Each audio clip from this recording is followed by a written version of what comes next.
This is Brandon Turner, and you are listening to the Average Joe Finances Podcast.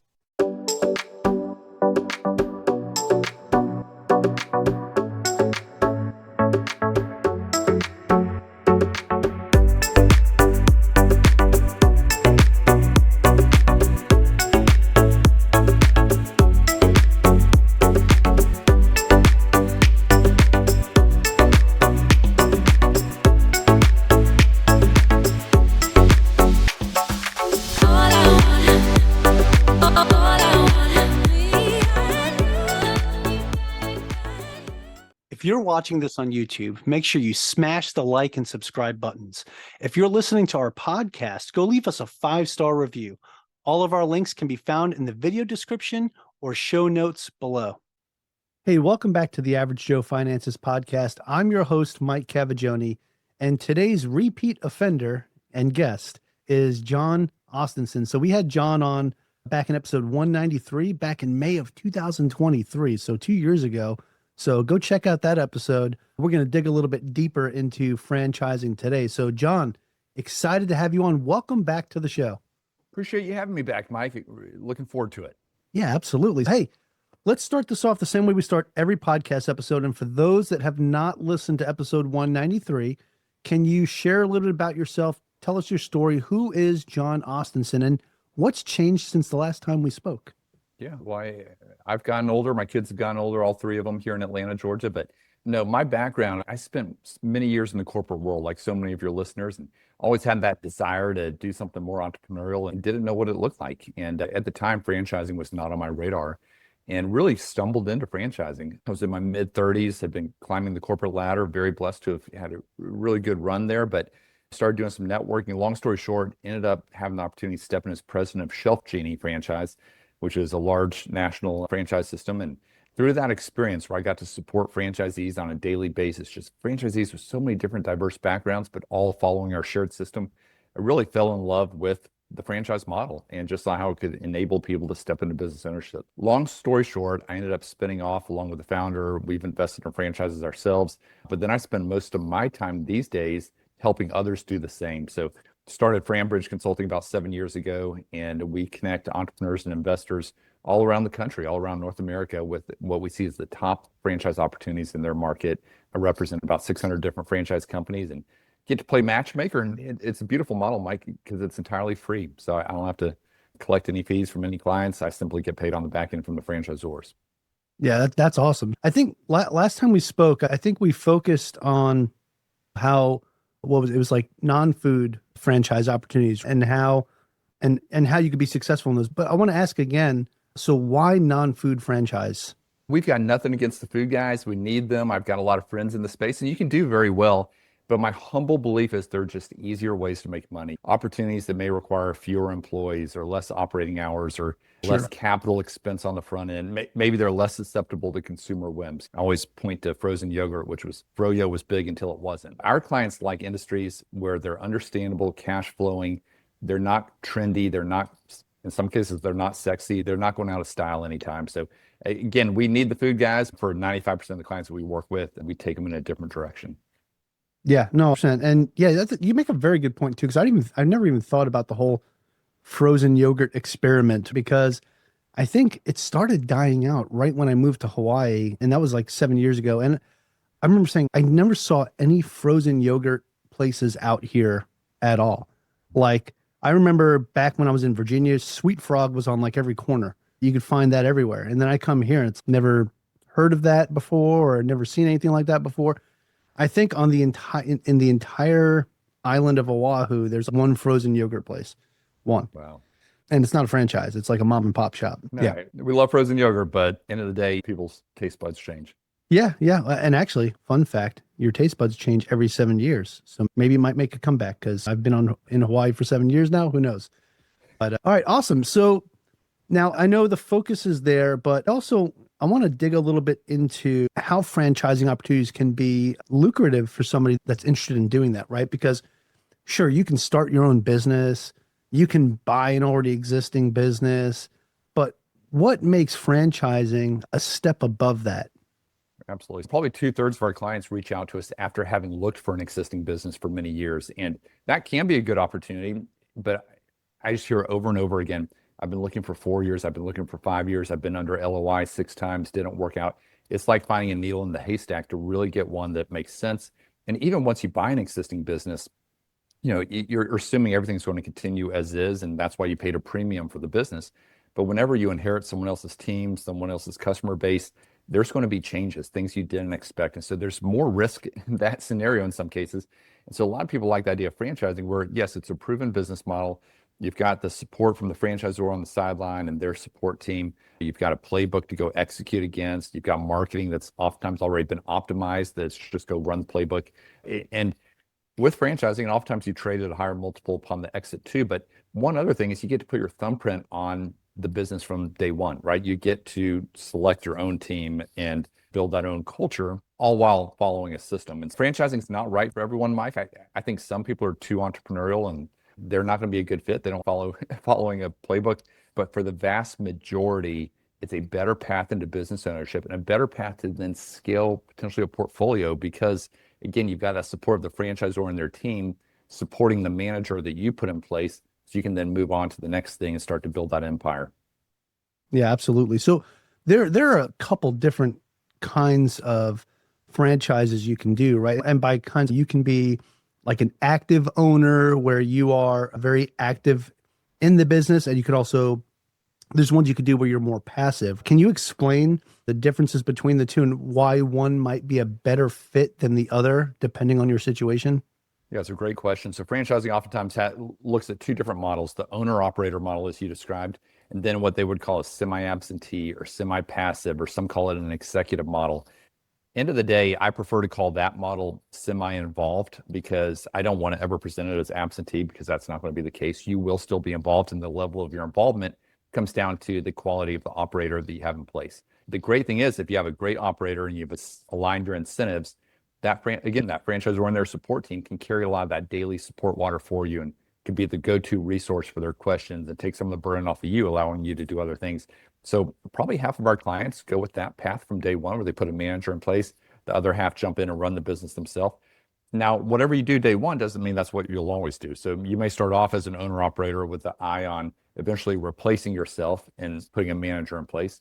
Or you may run the business while you keep your W-2 job, let's say, and you've got someone running it for you. And then once that cash flow builds to a place, you can make the jump and get more involved in the business.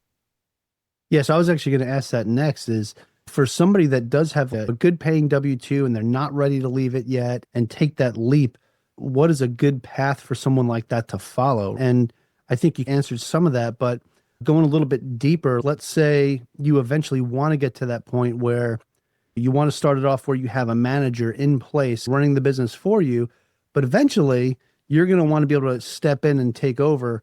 So what kind of route would you say somebody should take when going down a path like that? And what kind of goal should they set for themselves? Should you set a timeline like, hey, by year 2, I want to be out of my W-2, or by year 5, or by whatever thing like that? Like, how do you attack or how do you approach that? Yeah, a lot of times people do come out with an idea of their timeline. There's not a right answer to it, but I think knowing that things will not always go as planned, right? There needs to be some degree of flexibility. And I always remind people, franchising, just like business ownership, it takes work. It's not easy. If it was easy, everybody would be a business owner, right? There's 100%. You can earn an outsized return. I mean, nothing builds wealth like owning a business, but it does take extra work than just some of the passive investments out there. Oftentimes, I'd say they put that manager in place. You'll probably have to swap out the manager at some point, right? Those things happen. I would encourage them to consider multi-location potential to get to the cash flow that they need to justify maybe paying a manager plus paying themselves and stepping away from their job. Oftentimes what people will do is they'll buy 2 or 3 or 4 or even more territories if it's a service-based business, or the rights to develop those locations if it's more of a customer-facing retail business. So it gives you that path to scale over time to create a bigger nut. One other path to scale is the potential to acquire other franchisees within the system. It's what I call internal M&A, and it's very common. I've personally sold to another franchisee. I've also bought from another franchisee. That's where most of your exits happen. And candidly, that's why you don't see more franchise resales on the market. is because they never hit the open market because they were bought by another franchisee. So again, you have optionality down the road as far as how to scale, or you could potentially buy another franchise or start your own company as well. And so we have a lot of clients that have a portfolio of multiple franchises, for instance. Yeah, I know. So actually, I've met the owner of all the Domino's on the island of Oahu, and they started off just in one small area and eventually bought all the Domino's on the island, bought all the franchisee rights. So it's pretty interesting to see how that works. And I have another friend of mine who has expanded their territory with the insulation franchise that they have, and has been going crazy up in the mid-north, is it northwest or? Yeah. But anyway, up there and just doing really well for themselves and constantly expanding. And I see that they're going to build that up and I think sell it to another franchisee in the future. But right now, it's just the success that they're having while investing in real estate has been absolutely great for them. So it's pretty fun to watch somebody do that. And I think last time you were on, we talked about my buddy who bought a junk shot franchise. And I'm happy to say he's still crushing it with that. His wife retired from the Navy and she's helping him run that. He's on the fence, like he's not close to retiring it, but he's on the fence between just like getting out and just doing this full time, because like when I say they're crushing it, they're crushing it. So yeah, so I've seen a lot of success stories for people that really put their money where their mouth is, right? And really put the effort behind it. Cause I think that's the other piece of it too, John. And I want to ask you that, but what have you seen between a successful franchise investor versus someone who just didn't get it and didn't make it? Yeah. Yeah. No, so what are some character traits? Yeah. I'll answer your question. First, I want to hit on the insulation. So insulation is a $50 billion industry, and that's a great example of a niche out there. Most people can't name a brand of insulation. So when you think about a franchise, it's so much more than a brand. It's all those other support systems and such that go with it. As far as what makes a good franchisee versus a bad, so I harken back to my days at Shelf Genie, where I supported probably 75 franchisees all across North America. And I could see who were our top ones, who were the middle of the pack, and those that were struggling. End of the day, this sounds so cliche to say, but it was so true. The ones at the top are the ones that followed the system the closest. And I would say follow the system. You've got to be good with people. That's just business 101. You've got to be someone that people want to work for, work with. And so those two qualities are really, if you're decent to work with and you can follow a system, and obviously work ethic and all those things go with it. But it was the guys that thought they were the smartest guy in the room, no matter what room they were in, that didn't spend on marketing the way we guided them, that went outside the lines thinking they were so smart, that ended up it taking a lot longer to ramp up or not doing as well. So that's the whole idea. If you buy into a franchise, follow the franchise. I will say not every franchise is created equal. Just like any industry, in franchising, you've got several thousand companies out there. You're going to have some really strong ones. You're going to have some that are middle of the pack, and you're going to have some that don't support their franchisees the way they should. So that's where we come in to try to help our clients identify the best opportunities in those industries that make sense for them. Yeah, no, that makes sense. I think in anything in life that you do, if you have a blueprint to follow, you should follow it and not go outside of the manual and trying to figure it out on your own. I see that in real estate investing too, right? A lot of times people that like, they'll go to conferences, they'll network and they'll meet these other people and they'll say, hey, how did you scale so quickly and do this, right? And they'll get a mentor and they'll try to follow them. And then they just don't do what they're telling them to do. And they're like, oh no, I think if I do it this way, it's going to be okay. And then they're wondering why they can't lock down their first deal. And yeah, things change over time. Over years, markets change. It's the same thing, I guess, in the franchise world too. As markets change, you have to be able to shift with that, right? Yeah. But if you're going into any business and you have a blueprint in front of you that you've seen other people be successful with, it would behoove you to follow that blueprint. Yeah. And Mike, you mentioned real estate, which I think is an interesting point because I know a lot of your listeners invest in real estate. Yeah. I personally do in different real estate asset classes, directly and indirectly. I'm a big believer in it. I'm also a believer in all of the above strategy. And so I would say probably 2/3 of our clients invest in real estate as well in some capacity. And there's just a lot of synergies between the two from a leverage standpoint, from a mindset standpoint, from an alternative investment standpoint. So even from an industry standpoint, there are a lot of franchises that gear themselves towards real estate. So we see a lot of that crossover, which I think is an interesting point. Yeah, 100%. So it makes me think about, you ever see the movie The Founder?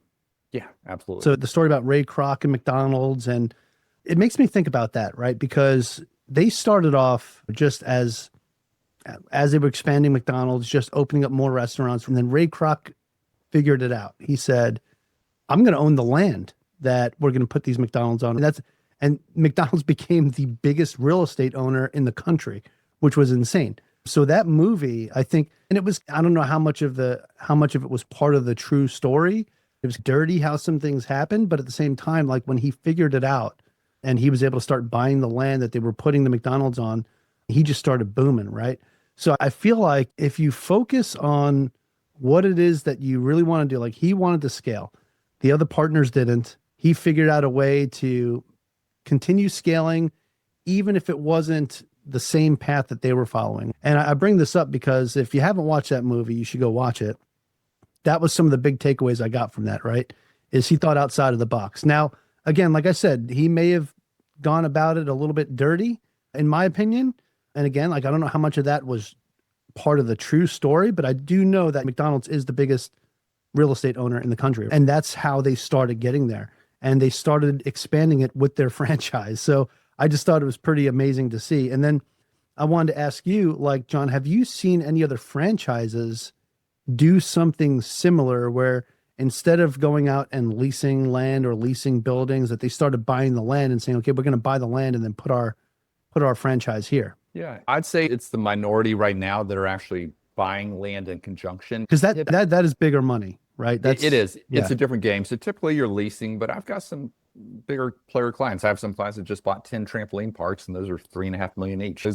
And there's partially a real estate play to that. But no, I'd say in most cases they're leasing because, again, they're thinking about the cash flow and expansion and what they're doing. Yeah. But no, I had a client literally this past week that had a commercial building, and he had come to me and said, hey, what can I put in this? And we introduced some different opportunities, and he ultimately chose one that he just signed for this week. So you do see that happen. And I was just going to mention real fast, just that whole idea around real estate. A lot of those folks are getting involved in things like home and property services, things that maybe they've got a bunch of single family rentals or triplexes or whatever, but they're using these services already. They say, why don't I just insource it and then I can serve others with it too? So home and property services, some of them are getting involved in like health and wellness or categories like kids, pets, seniors.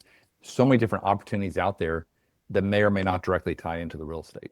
Yeah, that's huge too, because now, like you said, you could insource, right? So instead of having to go to someone else for those services, you have your own business that provides that. So that is also, I see a lot of real estate investors right now that are doing franchises that are doing that exact thing where they focus on, I'm going to do a franchise that can benefit my real estate investing. As a matter of fact, my buddy who did the junk shot, he did that because he was thinking about all the renovations he was doing at the time and all the crap he had to get rid of. If I had a junk removal service, I could just have my business come remove this, and it's going to cost me a lot less at that point than paying someone else to do it. And that's how he started. And it's pretty amazing because he's been able to use that service for his own renovations, but also all the other real estate investors that we're buddies with out there. Anytime they buy an apartment complex and they're doing renovations and things like that, who are they calling? They're calling him, right? So he already had all those connections through real estate. So I feel if that's something, if you already have a big network and you're going to be able to provide a service that might benefit the people in your network, that's probably a way to explode pretty quickly. Would you agree with that?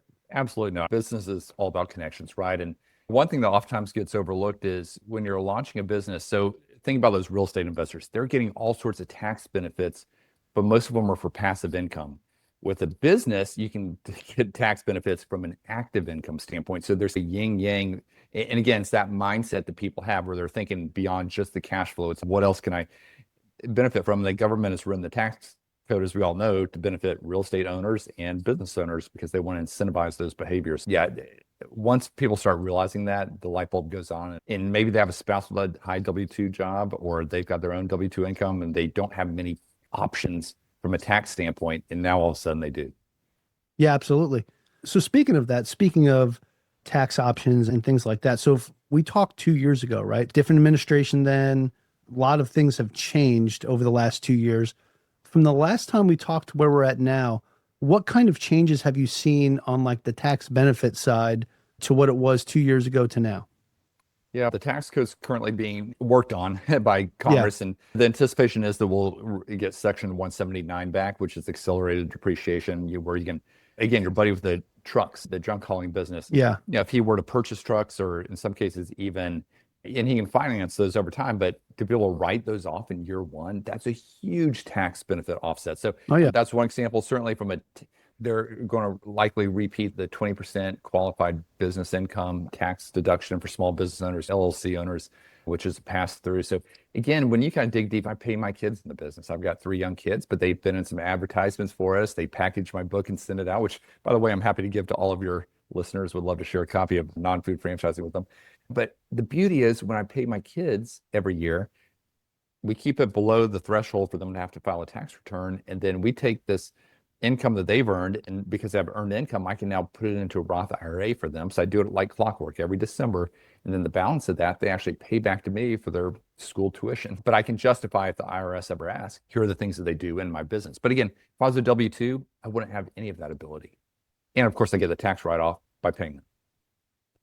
Yeah, absolutely. So that's one of the things that I think has helped me with my tax. So I have a W-2 right now still, but I also have 2 small businesses, and those have been huge in helping me with my taxes. Otherwise, this year, so when I was trying to do it myself and I was looking at how much I was going to owe 22 grand this year. And my tax guy took care of it for me, and I wound up not owing any of that, which was pretty awesome. So this was my first year actually using someone else instead of doing it myself. And I wish I would have done this a long time ago, but he's actually a tax lawyer, and he was able to take my real estate investments and everything. I'm just like, yeah, I think maybe let's look at the last 5 years of returns, because I think I might have messed some stuff up. Because I got audited in 2020, I think, 2021, whatever. And then what happened was they actually owed me money, which I don't think you really hear about that, where the IRS will audit somebody and they owe you money. So that's when I was like, maybe I'm not doing a great job doing this myself.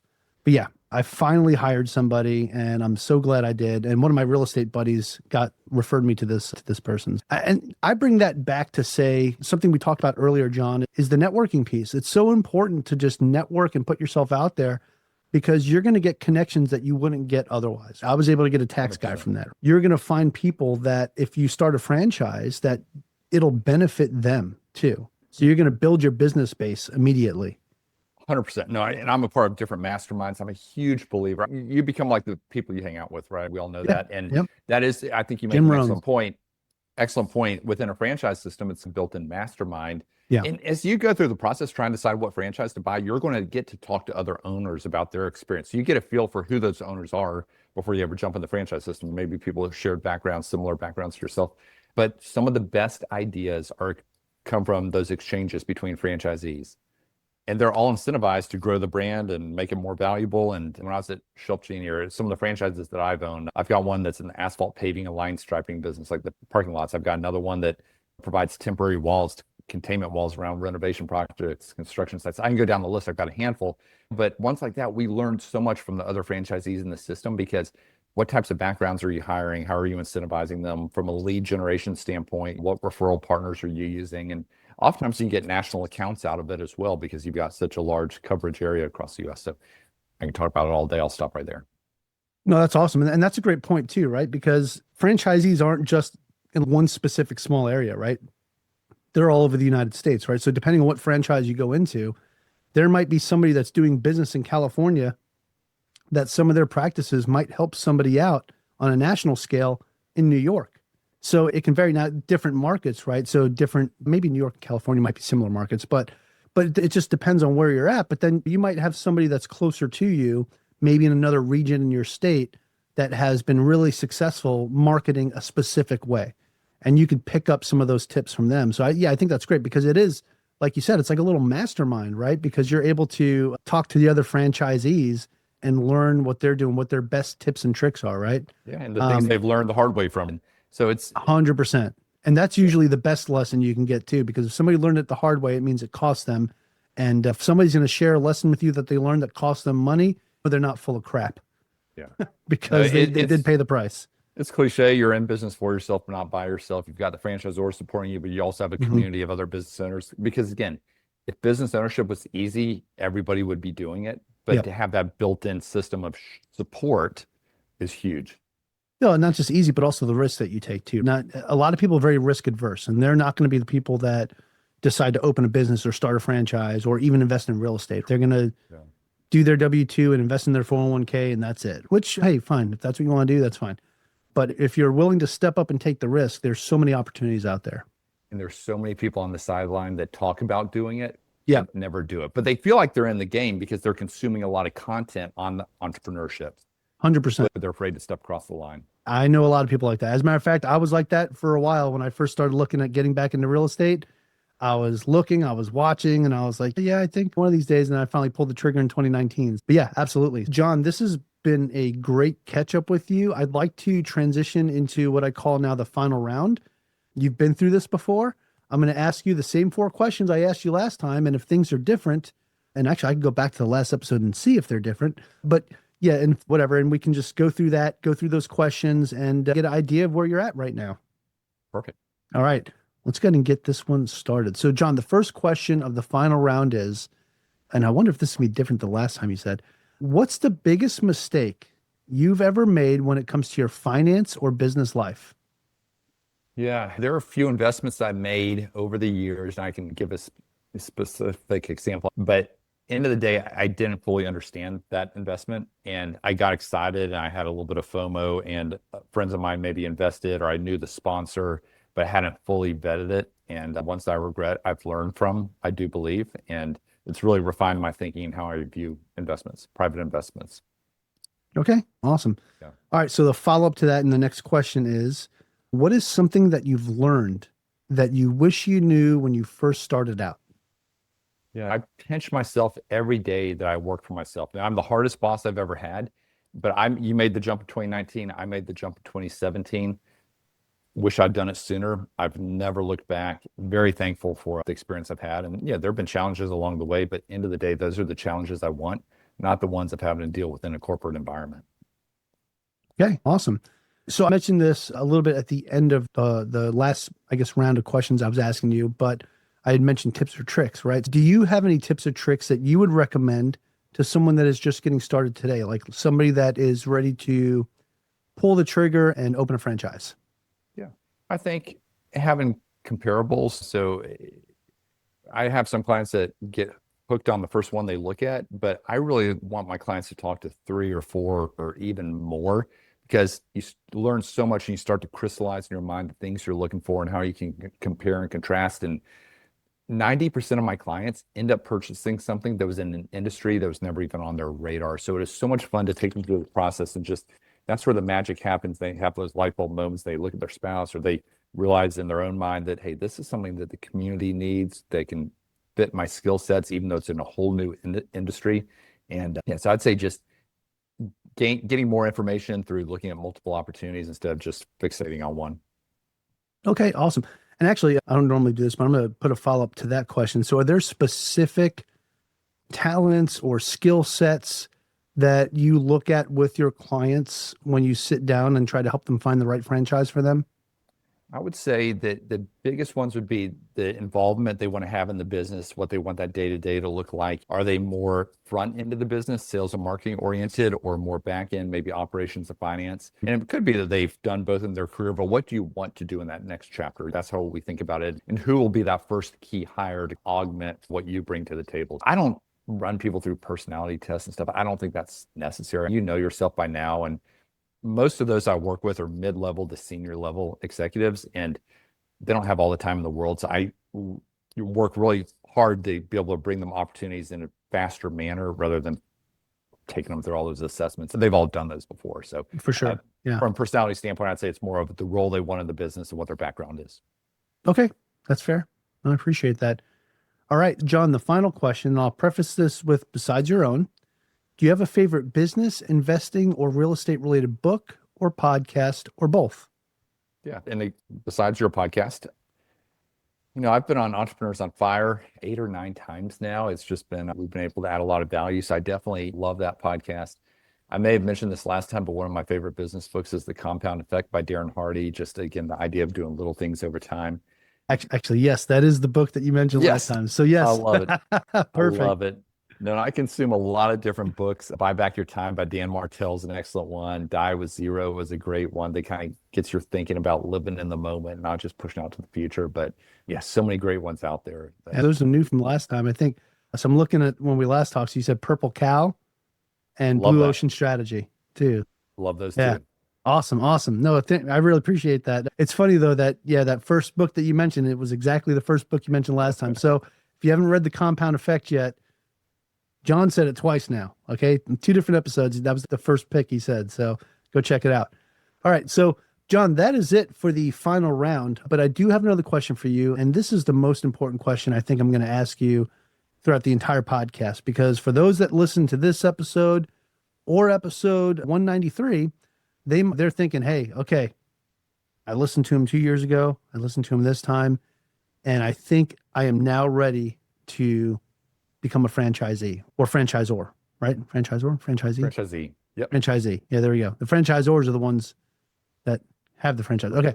Anyway, but they're ready to do it now. So where can people find more information about you? Can you share your website, social media? I know you're more active on LinkedIn. Is that still true? Yeah, absolutely. Very active on Perfect. LinkedIn. Okay. Yeah, come out to our website, franbridgeconsulting.com. That's FRAN, bridgeconsulting.com. I would love to share a copy of our book, Non-Food Franchising. We've got it in multiple digital formats. So if you share your email address on our website, we'll send that out to you. And indicate back to us if you'd like to jump on a call. Again, it's entirely free to work with us. If you go directly to a franchise or you go through us, you're paying the same franchise fee. So it's a no-brainer with the experience that, that I've had and that we bring to the table. So yeah, come out to franbridgeconsulting.com. Would love to share the book. And if you'd like to take a next step and book a call, again, you're not committing to anything other than learning a little bit more, and we'll jump on a call. Awesome. Hey, we're going to have those links in the show notes to make it easy for our listeners. Go get a free copy of that book. Go talk to Jon. And if it's something that you're interested in, definitely schedule a call with him, and he can help walk you through what might potentially be the best fit for you instead of going direct to a franchise. I think that's probably the more important thing too, Jon, is the fact that instead of saying, yeah, I think I want to do this, and they go straight to doing that. Like you said, you've worked with clients in the past where they realize, hey, maybe this other thing here is a better fit. They would not have gotten that if they went direct to the franchise they originally wanted to do instead of working with someone like you. So I think that's super important. That's a golden nugget for our listeners to take away today. Yeah. And Excuse we me, just have 100%. access to so much inside information. We've got the relationships with the franchisors. Like this past week, I introduced several clients to a franchise that's not even available to the public yet. And again, it's a no-brainer. Yep, absolutely. It's a no-brainer. Hey, Jon, to close things out, any final thoughts for our listeners? Yeah, I would just encourage people to get off the couch. Activity breeds activity. In my career, when I've started moving towards option A or option B, I believe God brings option C out of left field. So I just encourage people to get active and get in the game and quit talking and at least put a toe in the water. Less talking, more walking. That's right. All right. Jon, awesome. Hey, I really appreciate you taking the time to join us on the show again. Let's not let 2 years go by before we get you back on again, because, hey, you were on Entrepreneurs on Fire 9 times, so we need to get you on here 9 times. But no, really appreciate you taking the time today. Again, so much golden nuggets of information and really some great content for our listeners to really start thinking about what might be the future for them if they decide they want to get to a franchise. Genuinely appreciate that. And I also want to say that I appreciate all of our listeners, and I want to thank you all so much for joining me and our special guest, Jon Ostenson, on the Average Joe Finances podcast. Make sure you leave us a 5-star review and tell us what you liked about today's episode with Jon. Aloha from Hawaii, and have a great rest of your day. Thank you for making it to the end of this episode. Greatly appreciate you being here with me today on the Average Joe Finances podcast. If you haven't done so yet, make this the episode that you go leave us a 5-star rating or subscribe to our YouTube channel. The Average Joe Finances podcast is for informational and entertainment purposes only. Have an outstanding day.